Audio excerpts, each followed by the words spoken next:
Hey everyone, I just want to welcome you today. I have a guest with me this morning, and I would like to introduce you to Stephanie O'Brien Martin.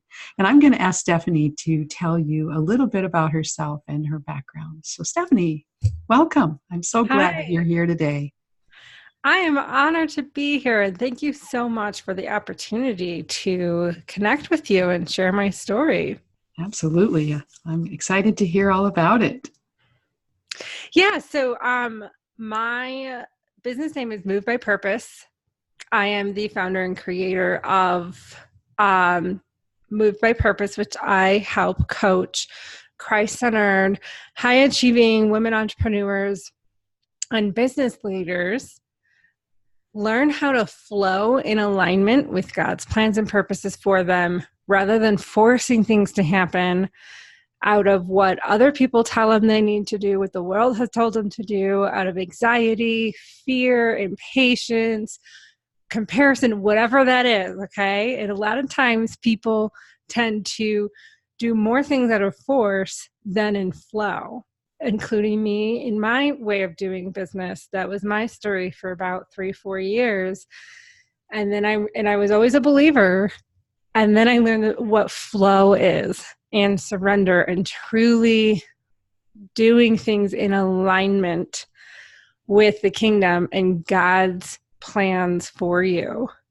And it made a world of difference. And so I designed this program called Flow versus Force, and it helps so many women entrepreneurs or business leaders get back to a state of clarity, of peace, of abundance, of just prosperity in mind, body, spirit, and just they're able to do so much more transformational work through their leadership, through their message, through their mission, because they've learned how to flow. Oh, that is so beautiful and so absolutely needed. I have said in my own story that had I realized some of what you just talked about and the need to have that relationship and that need to not have to control everything in my previous career, I'd probably still be doing it because I really loved what I did. But I really felt the call to this, and I think it's important that we share with the world how important it is to surrender. That's one of my favorite words. So, how beautiful.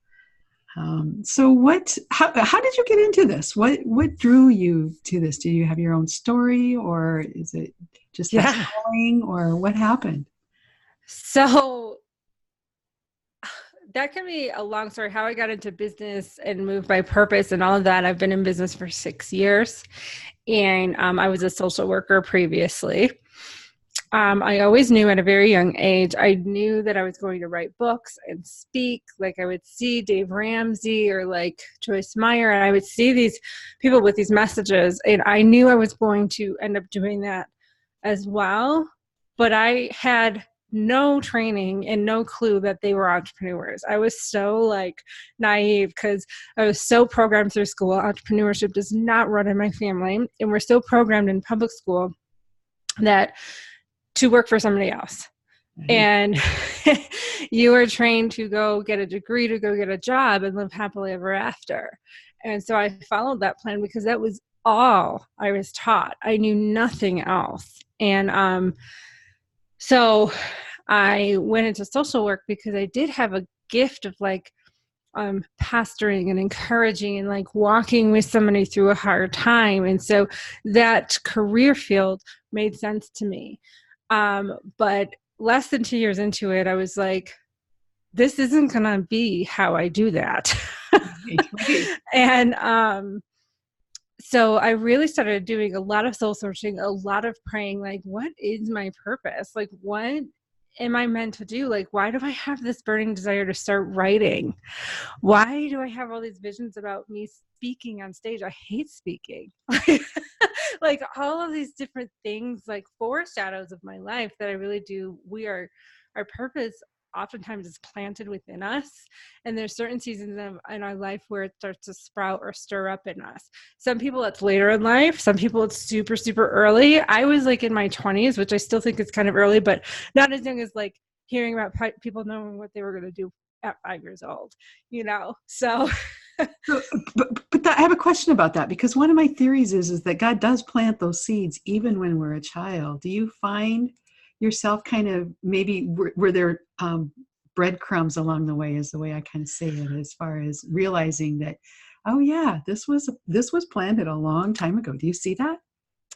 I wouldn't say as young as like 5, but what I could say is characteristics of my empathy and compassion were very, very definitely not my leadership skills. I was a little bit of a defiant child, which also made me a great leader.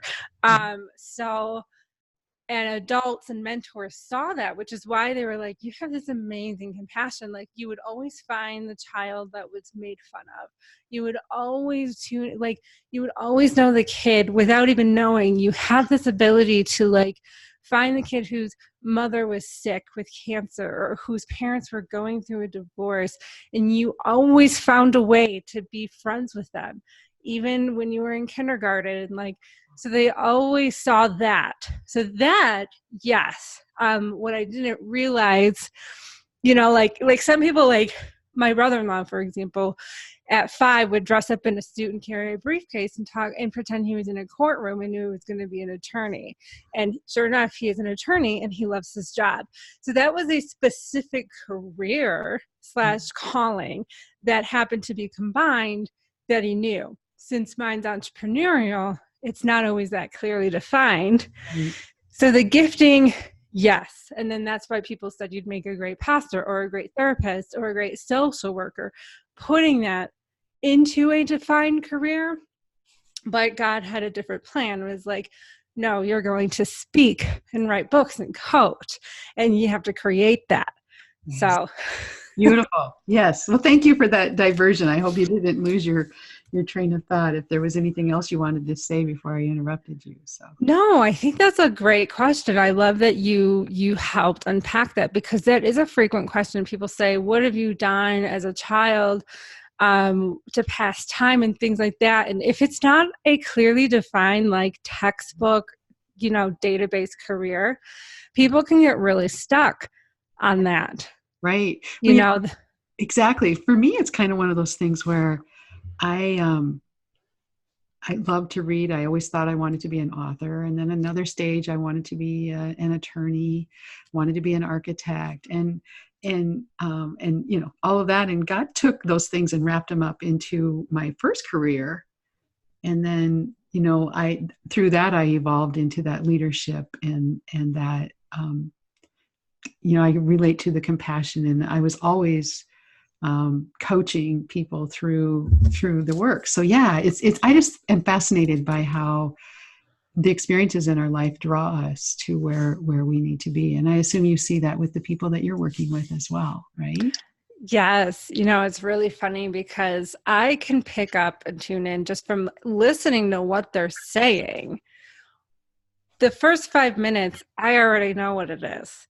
But, as a coach, like, one of the things about coaching is you're not necessarily telling them what to do or giving them the answers. You're creating the space and asking powerful questions to draw out the answers within them. And so it does require patience, because I so badly want to be like, this is clear for me, from my lens, exactly what you are created to do. I want to tell them that in 5 minutes. But if it's not coming from them, it's not going to stick. It's going to be somebody else telling them what to do. And until it's that full embodied realization from within themselves, they're going to second guess it. They're going to doubt it. They're going to sabotage it. They're not going to act, all of that. So, I've lived all of that. I love how you framed that, because I have experienced that myself, where I've spoken with someone and truly they probably did see it within me, but they didn't let me discover it. And so it took me a lot longer to get there because I resisted, what they were saying. So that's really cool. Thank you for sharing that. And I love, because really true there are a lot of coaches out there in the world. And they'll tell you what to eat, and they'll tell you when to exercise, and they'll regurgitate all the information. But a real coach draws the right information from within. And so thank you for sharing that Yeah. perspective. I think it's important for people to know that. I agree. Not to slam like people that call it coaching is a buzzword. It's a popular marketing term. But there's a lot of people that mislabel that and misuse it. Just like you said, they're consulting. What they're doing is consulting and advising. Well, and I appreciate you pointing it out, because I agree. I don't want to ever take away from somebody who is doing that, because that's a needed thing too. I mean, there are, for whatever an individual, different people have different needs at a certain time. Maybe they do just need somebody. I have had so many people tell me, just tell me what to do. Yeah. And other people have different needs, and that's what's also beautiful about coaching. And one of the messages I think it's important to get out is that you have to absolutely resonate with the person that you are. If you're hiring a coach, you have to resonate with that person. Don't hire them just because they're in front of you telling you what you think you might need to hear. It's more about, do you connect? Do you feel like there's a connection, that they get you. That they get you. Yes, that they get you, that they're not here to just push you and push their program and agenda and their roadmap and blueprint on you, but truly take the time to really sit with you. And there are people that like thought I was a great, fit from on paper, because there's things that you can read on a website that you think, but I'm very big on call. It's like always calling if you're going to enter into that coaching relationship. And there have been people where I'm like, what I think is like my approach may not be the best fit in what you're looking for. I think what you want is a strategist and a roadmap and somebody to just like kind of do that consultative approach. And I don't do that, so, and then I refer them on to somebody else. So yes. Very, very interesting. And I don't know if you noticed, but I actually call myself, a life transformation coach and a mentor, because I feel like I bring a set of skills from my 30 years of that professional experience that, somebody that may be just starting out as a new supervisor or something like that could benefit from. It's like, okay, let me take off my coaching hat right now and let's talk about some practicalities about how to deal with that particular employee or something like that. Yes. Yep. Okay. Everybody has separate needs, and you just need yes. the person that can help you where you are. Oh, this is awesome. So unless you have something else, I have just a couple of questions for you that I think may take us on a different avenue. Go for it. The first question is, because I'm working with professionals who have kind of hit that point where they realize, and I know the answer is yes, you've been there, but that point where it's like, wow, there's got to be more to this. God had to have created me for something other than this, because this just isn't working for me. Can you tell us what that experience was like and how you were able to get to the point where you realize, you talked about it earlier, getting in alignment with your calling? How did you make that transition? So I've made many pivots, even within stepping into my purpose. Amen, sister. Yeah. So it's by no means, I think a lot of people could first, like I write about this in my book, The Messy Middle. Like I think a lot of people first, like if they're out of alignment with their purpose or don't even really clearly know what that is exactly, that's a painful point in and of itself. And a lot of them will think that once they get this breakthrough and clarity in their purpose, that it's going to be smooth sailing and everything's going to be wonderful from there. That was my story, and that it's not. It's full of setbacks and challenges and hardships and failure and pain and things not working out for you. But there's this incredible anchoring grace, because it's what you're designed to do and created for, that keeps you going and enduring. Where if you're doing something out of alignment with your purpose, like those hardships, goodness, they're hard enough. My goodness, you don't have that anchoring grace with you, you don't really last very long, or things start falling apart. Health goes down. You have very little anything to give to anybody. And it's honestly a living hell. And so I've had that, so I started my business. But then I say this a lot, the ego started hijacking the purpose. And I see this a lot. A lot of people step into their purpose, but then the ego hijacks it and takes you off course and brings in this mess, which is what I call the messy middle, and this confusion, and like you don't even know where you are anymore. So I had that, and for about 3 or 4 years, I was truly living in a fourth state, a that comparison, that like pressure that it's all on me, that I have to do it all. That let me just rush ahead and do all the things, and just do it all at once, and just like I spent all this money misdiagnosing things like, okay, well, now this marketer is saying that my website is bad, so let me strengthen my website. Now I need sales copy. Now I need to learn Facebook ads. Now I need to blah, blah, blah. And like, that's all technical stuff. And you know what? Like, you got to do the foundational work of being clear on who you are called to reach and what is the message that you are here to offer this specific group of people in this specific place in life. And then you can learn all the technical stuff and do all the things. But a lot of people put the cart before the horse, and they spend all this money on learning how to master a sales call when they don't even have people of interest in the first place. Like, Right. they just like, they do it backwards like I did, and then they get very, very discouraged because they have nothing to show for it. And they've got to pivot and like align and slow down and do that foundational work to get clear and grounded and centered and learn how to flow in alignment rather than by everyone else's agenda they're putting on you. Oh, I love that. When you started and you talked about how it was like you get this aha and you take off with this new adventure, and then it's not easy. One of the parallels that I've been thinking a lot about is, it's like we all know the story of the Israelites crossing the Jordan, and God, stopped the waters so they could walk across on dry land. And it's kind of like when I was a kid and I heard that story, that was the end of the story. What I didn't realize until recently was when they got on the other side, yes, that was the promised land, but they had a lot of work to do to make it theirs. God didn't just give it to them on a platter and say, welcome, with banners and everything. It was, I know. They had to fight wars, and they had to fight for it. Yes. They did. And that's kind of like it is when we find our calling, is we have that promised land that we finally, it's like, this is it. But it isn't handed to us on a platter. He wants us to keep taking the next step and then the next step. And he doesn't tell us the whole plan all laid out beautifully like we think it should be, right? Right. Exactly.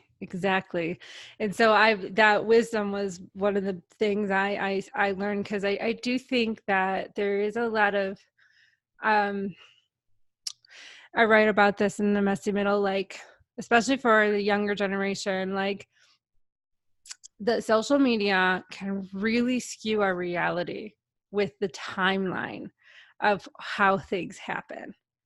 Okay, we think things happen overnight or immediately. And we also tend to see extremes, either very, very high highs or very low lows, like either the wedding or the birth of a child, or like a devastation, a loss, a sickness, some kind of tragedy. We are very, very in the middle, everyday life. Are people posting on social media? So if you're on there a lot, like, you're psychologically are starting to skew your perception of reality and what this process really, really is. And then we also have the microwave generation. We don't like to wait. Everything handed to us immediately.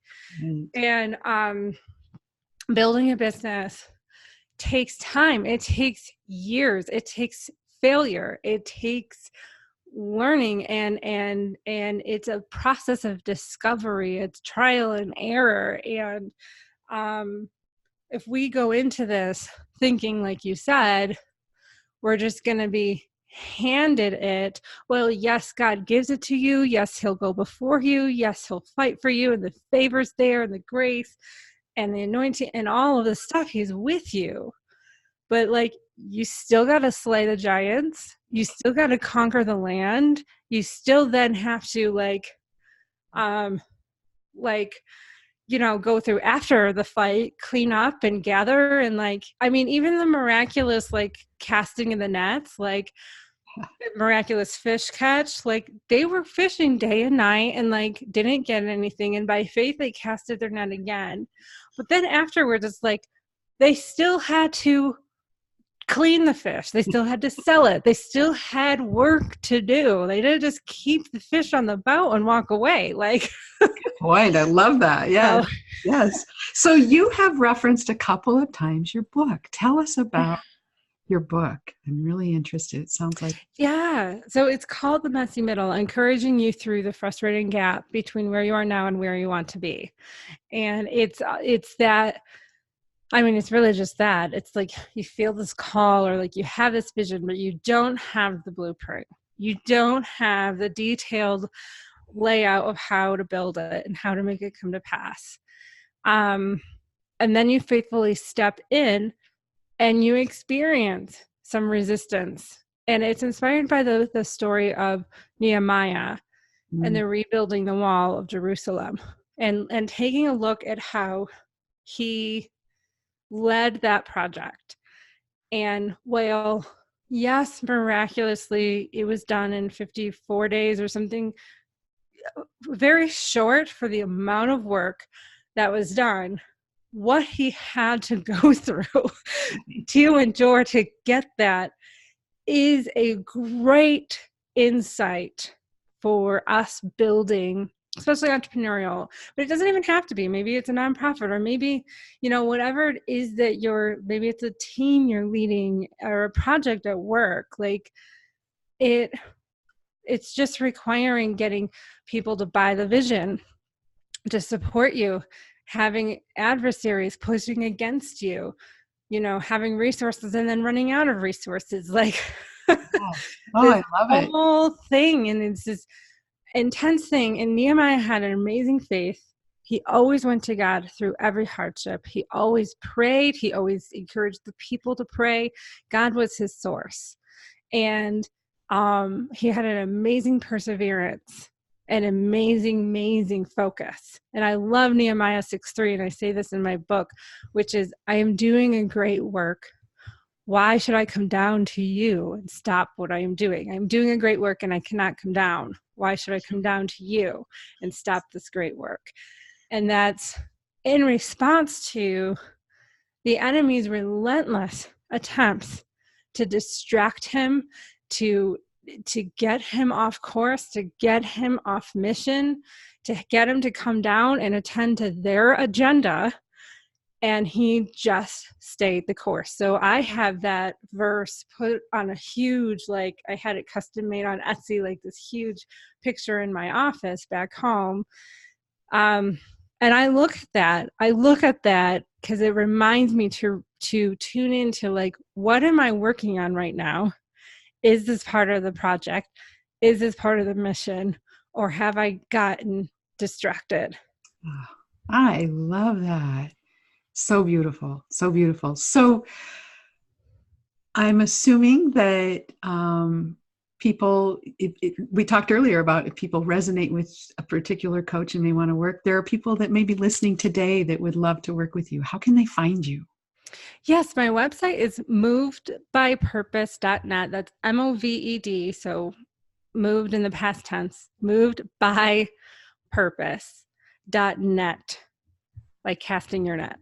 Oh, I love it. Yes. And I have my book available for, the book itself is free. There is a small shipping charge to get it mailed to you, but that is my gift to your audience. If they want a copy, they can go. I can give you the specific link to put in the show notes, but It's also like, if you go to movedbypurpose.net, on the top, there's a link, grab my book for free, that can route you to that page, or you can check the show notes out for that specific page and how to get that. Awesome. I love that you have a gift for the audience. And I, for one, am going to be signing up so I can get my copy. I'm excited to check that out. So let me see if there's, so we have your website. What's next? So you also can connect with me on social media. I'm pretty big on Facebook, and I have my Facebook community. So I do Facebook Lives. I'm starting to do those on Wednesdays, and I do Q&A Thursdays as well. So if you have a question about living life in purpose or starting a business or whatever, you have the opportunity to check out those posts and post your question. And then on Thursdays, I jump on Thursdays at 6 p.m. Eastern. I jump on and answer that. So that's a way to kind of get some coaching tips and advice from me as well. Awesome. For free, and tune into the community. And that's at Moved by Purpose on Facebook. Wonderful. Wonderful. Well, this has been lovely. I have enjoyed learning more about you in this conversation. And I just want to ask, is there anything that you would like to share with the listeners today that maybe we haven't talked about? I would say that alignment is important. So we hear a lot about taking massive action. There's a lot of messages out there on, hustle, grind, take massive action. And I do think there is a time and place for putting your hand to the plow and getting it done. But also, I am not a big proponent of taking action for action's sake. What is very powerful and effective is aligned action. So I've kind of dismissed the notion of massive action and instead say aligned action, because aligned action is massive action, because it's in surrendered action, it's in obedience, and it's powered by God breathing on that and blessing it. And that is when you see the waters part. You step in and the waters part. So you start to see miracles happen and amazing movements of God when your action is aligned. So that is a big piece that I love to let everybody walk away and meditate on, is the power of alignment. That is excellent advice. And I'm so glad that you shared that with us. Well, Stephanie, I really, really appreciate you coming on today and sharing your wealth of wisdom and experience. Some of that wisdom came by hard knocks, didn't it? Oh, yes, it did. And, I remember, talking about those breadcrumbs from the early days. I remember a long time ago, and we aren't going to go into my story, but I remember saying many, many times, God didn't say it was going to be easy. He said it would be worth it. So true. Absolutely. Love that. Yeah. And I feel that you have done an excellent job of laying that out for us today. So I thank you so much for coming on the show. And like I said, I will put your contact information in the show notes so people can find you. And I just want to thank you for living your more and sharing it with us. So thank you so much. Thank you.